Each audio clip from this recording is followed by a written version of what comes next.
Hello मेरे प्यारे student, कैसे आप सभी। मैं उम्मीद करता हूँ कि आप लोग स्वस्थ होंगे, मस्त होंगे और अपनी पढ़ाई में व्यस्त होंगे। हाँ तो मेरे स्टूडेंट, मैं आज आप लोगों के लिए फिजिक्स का इंट्रोडक्शन क्लास लेकर आया हूँ। मैं आज फिजिक्स के बारे में बेसिक कॉन्सेप्ट बताऊंगा कि आप लोगों को फिजिक्स में कितने चैप्टर्स पढ़ने होते हैं और उन चैप्टर्स में आप लोगों को कौन चैप्टर्स में क्या चीज की नॉलेज मिलेगी। तो चलिए मैं आप लोगों की क्लास को स्टार्ट करता हूँ। लेकिन क्लास स्टार्ट करने से पहले आप लोग हमारे इस चैनल को सब्सक्राइब नहीं किए हैं तो इस चैनल को अभी तुरंत सब्सक्राइब कर ले। और अगर इस क्लास को अगर आप लाइक नहीं किए हैं तो प्लीज लाइक कर दे और एक प्यारा सा कमेंट जरूर कीजिएगा। तो चलिए मैं क्लास को स्टार्ट करता हूँ।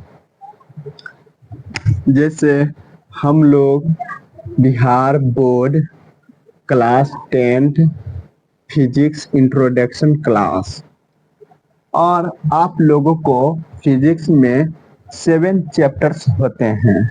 आप लोगों को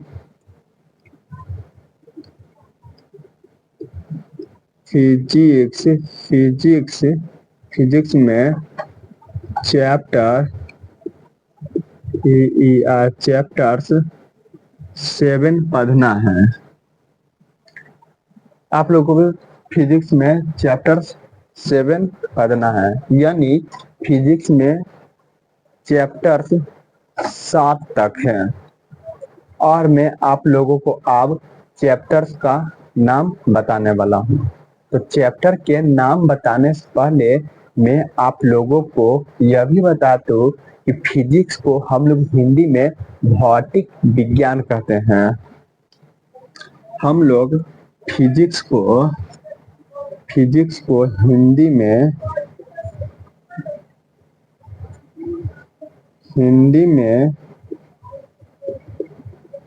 भौतिक विज्ञान हम लोग फिजिक्स को हिंदी में भौतिक विज्ञान कहते हैं। और इस भौतिक विज्ञान का मतलब हुआ कि हम लोग जो प्राकृतिक में जो घटना घट रही है उसका अध्ययन कर रहे हैं, यानी देख रहे हैं, उसी को कहते हैं भौतिक विज्ञान यानी फिजिक्स। जैसे एकाएक बादल लग जाता है, एकाएक आंधी तूफान आ जाता है ना, एकाएक बिजली कड़कने लग जाता है। यही सब बात हम लोगों को फिजिक्स यानी भौतिक विज्ञान में पढ़ना है। तो चलिए हम आप चैप्टर पर उतर आते हैं। जो फिजिक्स का पहला चैप्टर से है उस चैप्टर का नाम है प्रकाश का परावर्तन। प्रकाश का परावर्तन।